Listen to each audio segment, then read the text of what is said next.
Ladies and gentlemen, you may now read Dragnet every day on the comic page of your favorite newspaper. Please consult your local daily paper.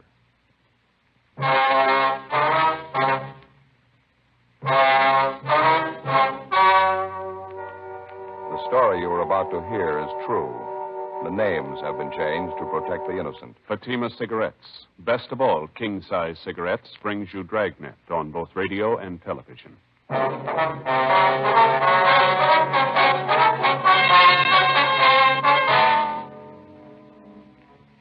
You're a detective sergeant.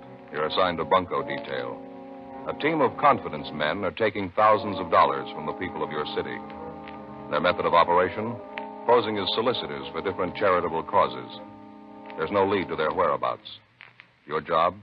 Stop them. Compare Fatima with any other king-size cigarette. Yes, compare Fatima with any other king-size cigarette. 1. Fatima's length filters the smoke 85 millimeters for your protection. 2. Fatima's length cools the smoke for your protection. 3. Fatima's length gives you those extra puffs, 21% longer than standard cigarette size. Fatima gives you more for your money. And in king-size Fatima, you get an extra mild and soothing smoke, plus the added protection of Fatima quality. Buy Fatima in the bright, sunny yellow pack.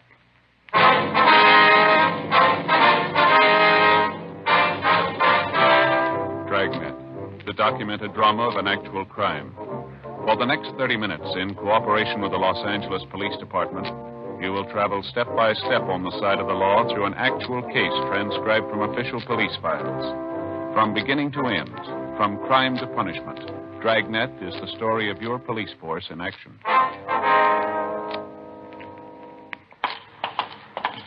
It was Tuesday, February 16th. It was cold in Los Angeles. We were working the day watch out of bunco detail. My partner's Bill Lockwood. The boss is Captain Steed. My name's Friday. We were on the way out from the office, and it was 2:18 p.m. when we got to First and Valencia, the West Valley Hotel. Over here to the left, Joe. No, yeah. Excuse me? Oh, sorry, we're all filled up. No more room. No, we don't want to register. Here we are, police officers. I'd like to check one of your guests. You have a Raymond Seidel registered? Seidell. Let's see. No, there's no Raymond Seidel registered. Small man, about 5'6", 130 pounds, tan complexion, between 35 and 40. Wears horn-rimmed glasses. Well, I don't know. What's the trouble anyway? Anyone like that registered here? Well, I was just about to say there's no Raymond Seidel. We got a Raymond Singer, though. A small fella. He wears glasses. Yeah. I'd say he was about 35 or 40. He in his room now? No, matter of fact, he just left a minute ago. He went out for lunch, I think, just before you fellas walked in. Where's he usually eat, you know? Our coffee shop right next door. He's got a gray top coat on, gray hat. Okay, thanks. You can use that door right here. It connects with the coffee Right, shop. thank you.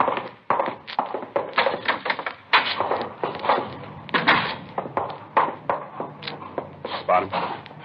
Yeah, far into the counter up by the front door, see him? Yeah, description checks out. All right, come on. Spotted us going for the front door. All right, police officers, hold it up there. Making a run for All it. right, come on. This way. Where'd he go? I lost him. Alley up ahead. He ducked in there. Down the ramp, Joe. Hotel garage. Ran in there. All right, come on, let's hurry. You spot him, Bill? No. Any other way out beside this ramp? Wait a minute. Yeah, down the far end there, another exit. I'll take that. You cover this end. Right. Hey, watch it, Bill. He's coming out. The blue sedan. All right, hold it. Look out, Joe. Coming at us. I'll go for his tire. All right, come on, Bill. All right, stay where you are. All right, don't shoot, don't shoot! All right, then hold it right there. What's the pitch, anyway? Wasn't doing anything. Hands behind you. Raymond Seidel, is that right? That's right. I wasn't doing anything. What's this all about? You know as well as we do. Look what you did in my car. Just look at it. You cracked it up, mister. We didn't. Come on. Come on, where? I haven't done anything. We want to talk to you downtown. I'm not saying anything. You can talk to my lawyer. Get the story from him. We already got it. Come on, let's go. 2:35 p.m. We took the suspect, Raymond Seidel, back to the hotel with us, where we checked his room thoroughly. Bill got on the phone, made arrangements to have Seidel's car impounded and a stakeout placed at the hotel. Then we drove back to the city hall and took the suspect to the interrogation room. A check through our Records and Identification Bureau earlier in the day had revealed a fair-sized record for Seidel. He'd had 4 previous local arrests, 2 for petty theft, 1 for second-degree burglary, 1 for grand theft auto. He'd been convicted on one of the petty thefts and also on the burglary charge, for which he'd served time in the state penitentiary at San Quentin. Bill and I started questioning him. The first half hour, we got nowhere. I told you I haven't been doing anything. I've been clean ever since I got out. Where were you last night, Ray? Knocking around town. What'd you do? Had a couple of drinks, went to a show, came out and went to see some bimbo I know. What's her name? Helen lives up on South Custer, and you can ask her. She'll tell you I was there. What time did you see her? About 10 o'clock? Yeah, just about. You're a liar, Ray. Hmm? You're a liar. Who gives you a call to say that? It's the truth. And 4 other people must be lying. Well, what do you mean, what other people? You know what I mean. Now, how about it, Ray? I don't know what you mean, so help me. I don't. Why don't you give it up, Seidel? You ought to know better. We wouldn't have you down here if we didn't have you pegged. Pegged for what? I don't even know what you're talking about. All right, then I'll tell you, Ray. About 8:30 last night, you put in a call to a Mr. and Mrs. Gerald Keyes. They live out in East Hollywood, Gladstone, 3962. Mrs. Keyes answered the phone. You told her you were taking contributions for European children, war orphans. You knew she was interested in the cause. You asked her for a donation. You're crazy. That wasn't me. I don't even know that. You done Mrs. Keyes, and she agreed to contribute. She offered $50. You talked her up to $150. She asked you where to send the money, and you said never mind. You'd be out to collect it. 45 minutes later, you were out there. You parked your car by a candy store down the street from the Keyes home. You walked up the block to the Keyes place, collected the money, and you left. Now, you prove it was me. You prove We got it cold, Seidel. Mrs. Keyes' husband got suspicious about the setup. 45 minutes after you phoned, you were at the front door with your hand out. You had no credentials, nothing. He noticed you parked your car down the street instead of in front of the house. You got the license number of your car when you pulled away. So the owner of the candy store. You parked your car just outside his place. All 3 of them can describe you and your car. Mr. Keyes, Mrs. Keyes, the man at the candy store. Yeah, they're right. Getting over to you, Ray? Gonna take more than a couple of people to build a case. All right, we got more. You gave Mrs. Keyes a signed receipt for the $150. You signed it Tom Seidel. Our handwriting man checked the signature with a specimen of your handwriting we got from your package. Now, they both checked, not a doubt in the world. What do you say? I don't know. What would you say? It's your jam. What's the story? There isn't any. Why should I dig my grave? Any way you want it. You're going to stay on the load for the last 2 months, including the one you pulled last night. It makes 14 cases. It's a lie. It's a lousy lie. Cigarette, Ray? What are you trying to do to me anyway? 14 jobs. I never hustled that hard in my life. That's how many we've had in the last couple of months. Why load them on me? Every one of them follow the same general M.O. Same way you worked it last night. We don't know where you got your list of names, but you contact people who are interested in different charities. You pose as an authorized solicitor. You get their money, and then you take off. The last 2 months, you've been collecting for more than 10 different drives. European Orphans, the Milk Fund, Summer Camp for Underprivileged Kids, Crippled Children's Fund.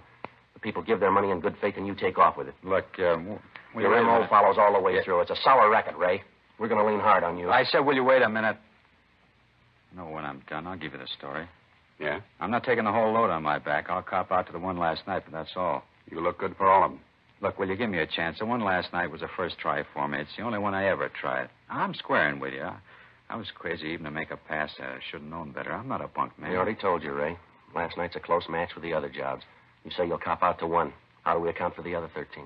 Just among us, whatever I say, I don't want credit for. All right. What's the pitch? Can I have that cigarette now? There you are. Yeah, thanks. Here's a match. Thanks. I got out into the thing Sunday night, doing a little drinking at this place on Boyle Avenue. There were a couple of guys at the bar who were talking about it. I didn't know them. Talking about what? The racket. Getting a list of marks and collecting charity money from them. These 2 guys weren't working it. They just heard it was going on. They were yakking to the bartender about it. They figured some out-of-town grifters were doing it. And you figured you'd get in on the bandwagon, is that Well, it? I thought I'd try a couple of jobs, that's all. Need a few bucks to tide me over. Didn't look like much of a risk. How do you mean? Well, I heard about the M.O. the grifters were using. Pretty simple to copy. I followed it through just the way I heard they did it. They had a half-dozen jobs under their belt already. If you knocked them over and they had to stand the rap, a couple of jobs of mine wouldn't make any difference. Free ride, is that what you figured on? Well, what's the difference? I didn't get it. Figured you'd catch up with them and they'd take the rap for my jobs along with their own. And it's just my luck. You get me instead, and now I'm up to stand the rap for everything. Now, it's a pretty fair story, Ray. Any way of proving it? Sure, easy. These grifters started working here 2 months ago, didn't they? They hit pretty hard the first week or so, didn't they? Yeah.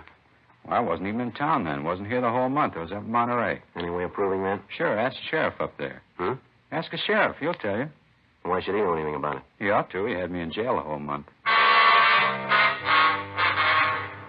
3:40 p.m. While Bill continued questioning the suspect, Raymond Seidel, I went down the hall to the squad room and put in a call to the Monterey County Sheriff's Office.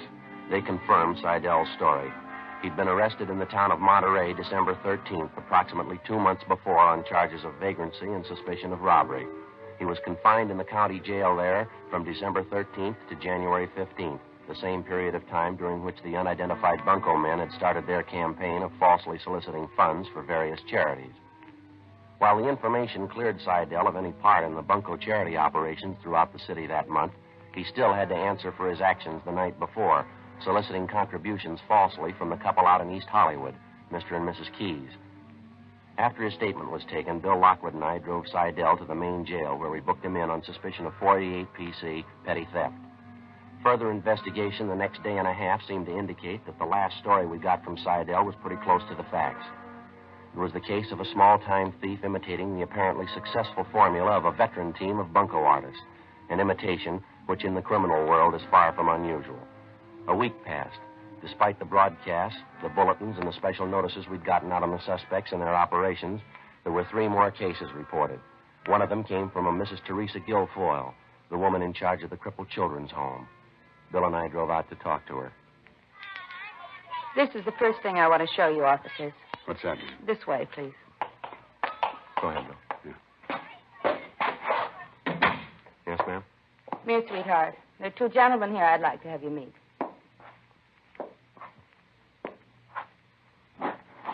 Stephen, this is Sergeant Friday, and this is Officer Lockwood, their policeman.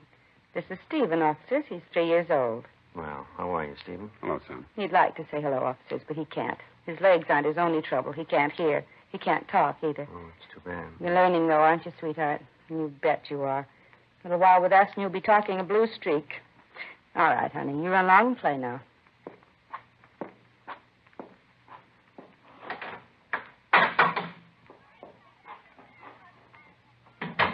Real sweetheart, isn't he? I wanted you to meet him so you could see what this means to us.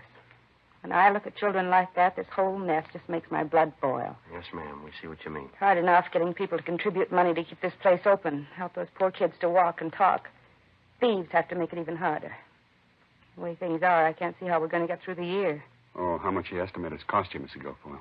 I mean, how much in donations have these phony solicitors taken? Well, I know of at least $700 they've collected from different people. Lord knows how much more money they got that was supposed to go to the home.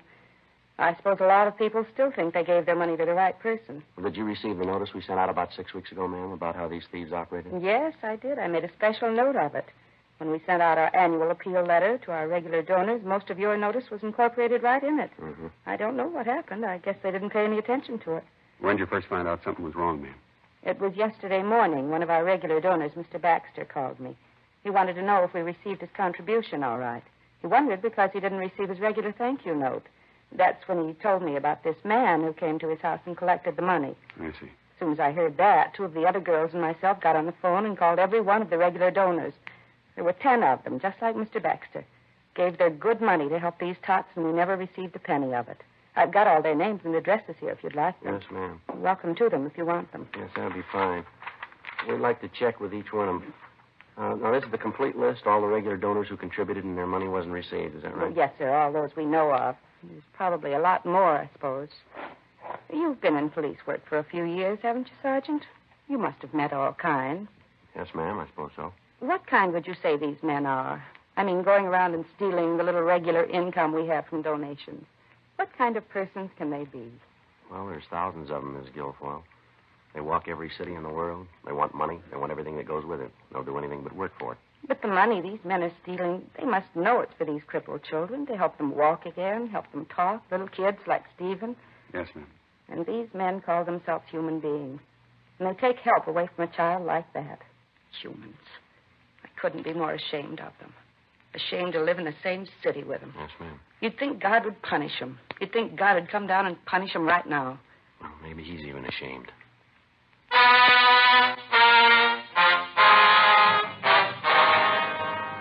Before we left, Mrs. Guilfoyle gave us a complete list of the names and addresses of donors who contributed annually to the upkeep of the crippled children's home. For the next couple of days, Bill and I contacted each one of them personally. Those people who'd already given their contributions to the thieves unknowingly were unable to help us.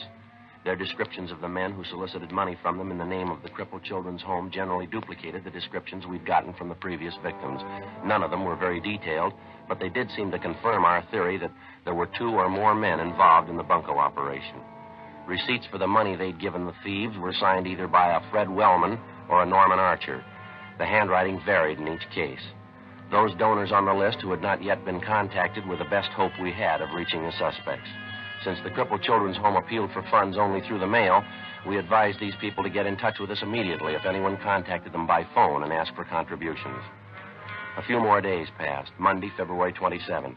We got a call back from one of these donors, a Mr. George Stage of the Consolidated Pool Company out in the valley. We located him supervising work at the site of one of their pool constructions in the Toluca Lake area. Oh, yeah, glad to see you again, Sergeant. Say, could you hold on just a minute? I want to test that batch of mud and see if the mixture's right. Won't take a minute. Yes, sir. Go right ahead. Andy, come here a minute, will you? How's that mixture look to you? Sure a nice-looking pool, isn't it, Bill? Big one.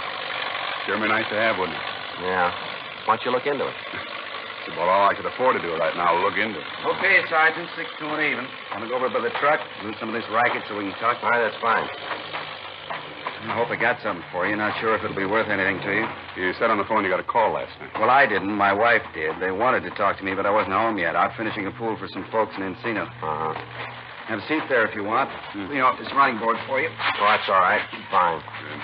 Well, what was the gist of the phone call, Mr. Stage? Who was it? Well, as I say, the wife answered. Fellow told her his name was Mr. Archer. Said he was collecting for the crippled kids' home. Of course, the wife knew the setup. After you talked to me, I warned her about the phony collectors going around. What'd she tell him, Nancy? Well, she didn't get a chance to tell him anything. He did most of the talking. Gave her a big spiel about how much the poor crippled kids needed help. The wife asked him if he'd leave a number so I could call him back when I got home. Well, did he leave a number? No. He gave some phony excuse he wouldn't be at the same phone, something like that. No. Went out to ask her if she couldn't make out a check. Said he could come right out to pick it up. His wife said no, she couldn't. Matter of fact, she couldn't. I've got the checkbook. Excuse me. Andy, get one of the boys to help you down the hole. You can't do that all by yourself. My partner, Andy's a great worker. Yes, sir. Well, what was the upshot of the phone conversation between Archer and your wife, I mean? Well, she kept asking for a phone number or an address, someplace where I could get back to him when I got home. I guess they got it figured, though. He wouldn't give her a thing. And that's the way it ended, sir? Yes, sir, that's it. Might be I'll have better luck, though. How do you mean? Well, this fellow Archer told the wife he'd call me back tonight.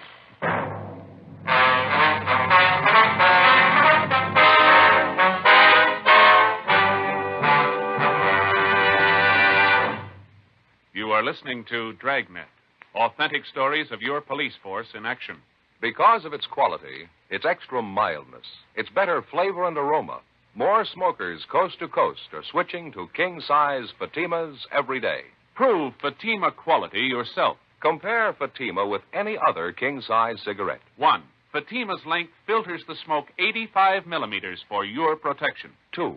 Fatima's length cools the smoke for your protection. 3. Fatima's length gives you those extra puffs, 21% longer than standard cigarette size. Fatima gives you more for your money. And in king-size Fatima, you get an extra mild and soothing smoke, plus the added protection of Fatima quality. Friends, in Fatima, the difference is quality. Fatima contains the finest tobaccos superbly blended. And Fatima is extra mild, with a much different, much better flavor and aroma. Remember, Fatima gives you more for your money because it's king size and because you get the added protection of Fatima quality. Look for the bright sunny yellow pack. Switch to Fatima today.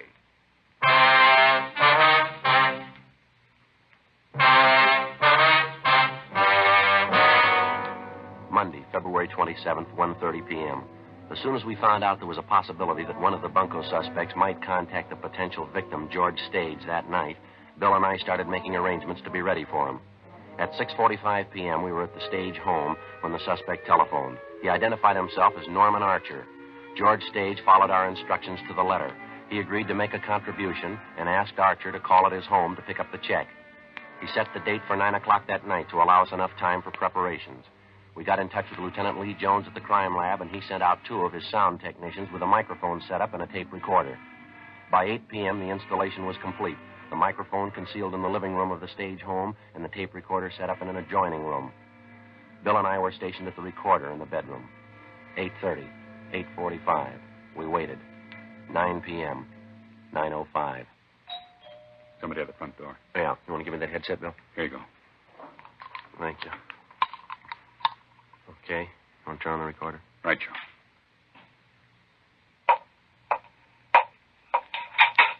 Yo, Mr. Stage? Yes, sir, that's right. My name's Norman Archer, Mr. Stage. I'm glad to know you. Oh, yeah, Richard. Glad to meet you. Come on in. Thank you. Very nice place you have here. Comfortable. We're pretty happy with it. Well, sit down, Richard. Thank you. Well, say, I hope I'm not interrupting your evening, Mr. Stage. Oh, no, that's all right. Just sitting here watching television. I see. Well, I don't want to take up a moment of your time. I don't suppose I have to tell you what a worthy cause it is I represent, Crippled Children's Home. I'm glad to make a donation. It's one of my favorite charities. I'm certainly happy to hear that, sir. Really, you haven't any idea how much good your money does. Those little tots out at home really need our help, all the help we can give them. I suppose they do. Are you one of the officials out at the home? Well, yes, I suppose you'd call it that. I'm one of the authorized collectors for the maintenance fund. I have a receipt here for your donation, all made out in your name. Here we are. I suppose you know that all donations to the home are deductible from your income tax. Yeah. Well, here we are. See, it's all filled out, your name and address. This space here left vacant, the amount of your contribution. I'll fill it out right now. All right. How much would you like me to put you down for, sir? Well, I don't know. I don't have too much cash on hand. Would a check be all right? Well, actually, we don't like to be fussy, but it does help our bookwork. The donations are made in cash, still pays for the handling of funds. Oh, well, I've only got $20 or $30 in cash. I'd like to give more than that. You sure a check wouldn't be all right? Well, as I say, it's simple if the donation is cash, but a check is all right. Check's fine. Okay. Make it out for you now. All I've got here is my company check. How's that? Company checks are all I have here. Consolidated Pool Company. I guess it'll work just as good. Be like a donation from the company. Oh, fine. Now, how should I make that out now payable to the Crippled Children's Home? No, the home doesn't have a commercial banking account. It's not incorporated, you know. Oh, isn't it? I thought it was. No, I usually handle the check donations through my personal account. So if you just make it out to me, we have to simplify bookwork. It takes a lot of work to run a home like that, and we can't afford a bookkeeper either. See. I'll make it out to... Sorry, what's your first name again? Norman Archer. A-R-C-H-E-R. How much shall I put you down for? Well, let's see. I think I gave $200 last year. Yeah, I think that was it. Yes, we certainly appreciate it, too. Of course, it's like everything else. Our maintenance costs have gone up. We give those youngsters nothing but the best. I mean, if you could see your way clear to make it a little more this year, we'd certainly thank you for it. That goes for those crippled kids, too. Well, I guess I could make it a little more. We've had a pretty good year. Let's make it $250. That'd be fine. That's wonderful. Sure appreciate it, Mr. Stage. Really, if it wasn't for such a great cause, I'd be embarrassed asking you for money. No, not at all. Only glad I can afford it. Here you are. You better watch the ink. I think it's still wet. Thank you very much, sir. I guess I don't have to tell you again how much we appreciate it. Let's see. Where did I put my hat? It's right outside in the hallway. Oh, yes. There you are. Thank you. Well, I'll see that your check gets in the bank first thing in the morning. All right. Thanks for coming out. Pleasure, Mr. Stage. Thank you. You don't know how much this check means to us. I think I do. Good night. You hear it all right? You hear what he said? Yes, sir, we got it. How rotten can you get, huh? Yes, sir. Bill, do you want to take a look out the window? Right. Mr. Stage, will you leave that tape recorder right where it is? Don't let anyone touch it. We'll be back. Yeah, all right. He's pulling out, Joe. Heading down the street. Grace it in. All right, let's go. We'll call you, Mr. Stage. Yeah, okay. You see him, Bill? Down past the next block. All right, let's hurry. Go ahead, slide on my side. Now, let's keep the lights off for a couple of blocks. Don't get them excited. All right. Can you see him? One turning left, Gray sedan. Is that him? Let's see. Yeah, that's it. All right. Pull up close if you can, huh? See if we can make his license. Give it a try. How's that? A little closer. Okay, that's fine. 1 sugar 16605. All right. I'll check it and see if it's hot. 1K80 to control 1. 1K80 to control 1. Control 1 to 1K80. All other cars on frequency 6 stand by. 1K80 to control 1. Request rolling make for stolen and DMV on 1 sugar 16605. Repeat. 1S16605. KMA 367. Control 1 to 1K80. 1 sugar 16605. Stand by. I wish we'd have gotten a good look at him, Bill. Might have recognized him, huh? I couldn't take a chance. Anyway, it's worth more if we get him and his partner together. Wrap it all up in one. Save us a lot of headaches. Yeah, well, don't lose him. He turned left up the next corner. Yeah, I saw him. He hasn't made it. Yeah, I think we're in the clear. All right, you can turn your lights on, huh? All right. Control 1 to 1K80. Control 1 to 1K80. Sugar 1660501. Car is a 1950 Pontiac, two-door sedan, registered to Charles A. Sutton, 5840 Octavia Street, Los Angeles. Motor number 1 Adam 6 Paul 3342. Legal the same, KMA 367. 1K80 to Control 1. Would you check records for Charles A. Sutton, age and description unknown? Rush request. We have suspect under rolling surveillance. Control 1 to 1K80. Roger. Looks like he's slowing down, Joe. Yeah. All right, don't press him. Yeah, he's pulling up. He stopped there. Better cut the lights. Yeah, pull up right here, huh? Can you see him? Yeah. Going up to that house. Porch light on. Yeah. Must be where he keeps his pad. Acts like he's been there before. There's a man answering the door. He's going in. Control 1 to 1K80. Come in. 1K80 to Control 1. Go ahead. Control 1 to 1K80. We have a Charles A. Sutton, WMA, 42 years, 5'9", 163 pounds, brown hair, blue eyes. He has a long felony record, suspicion of robbery, suspicion of burglary, grand theft, bunco. Also 3 outstanding traffic warrants. License number 1 Sugar 16605. 1K80 to Control 1. Roger. KMA 367. What do you think? Let's take him. Right. All right, you want to take the back, Bill? I'll go in the front. Okay, give me a second to get around. Right.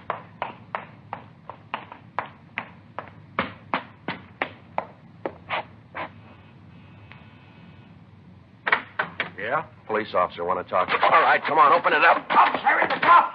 All right, hold it right there against the wall. All right, you're back inside, police officers. Joe, all right? Yeah, did you get him all right? It's okay. Come on up front, you.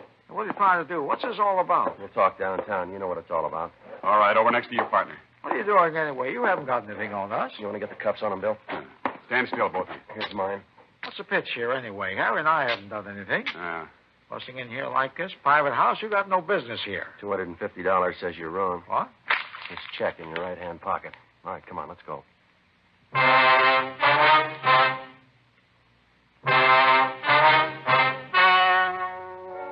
The story you have just heard was true. The names were changed to protect the innocent. On May 28th, trial was held in Superior Court, Department 88, City and County of Los Angeles, State of California. In a moment, the results of that trial. Now, here is our star, Jack Webb. Thank you, George Fenneman. Friends, this coming weekend, I'd like to suggest that you put Fatimas at the top of your shopping list. You'll find it's mighty convenient to have enough Fatimas around the house to last into the next week.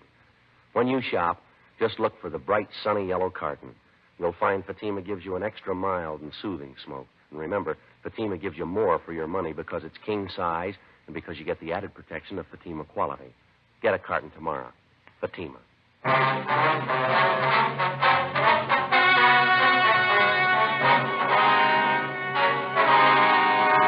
Charles A. Sutton and his accomplice, Harold B. Mather, were tried and convicted on 3 counts of grand theft money and received sentences as prescribed by law.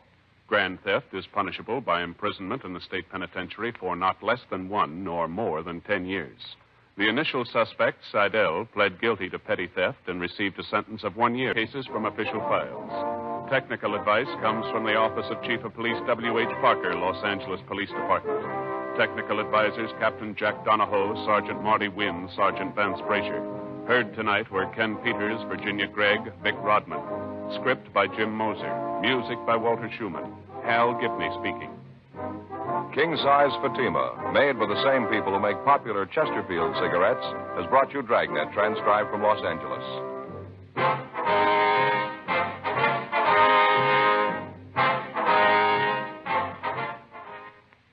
Each Thursday night, it's Counter Spy on NBC.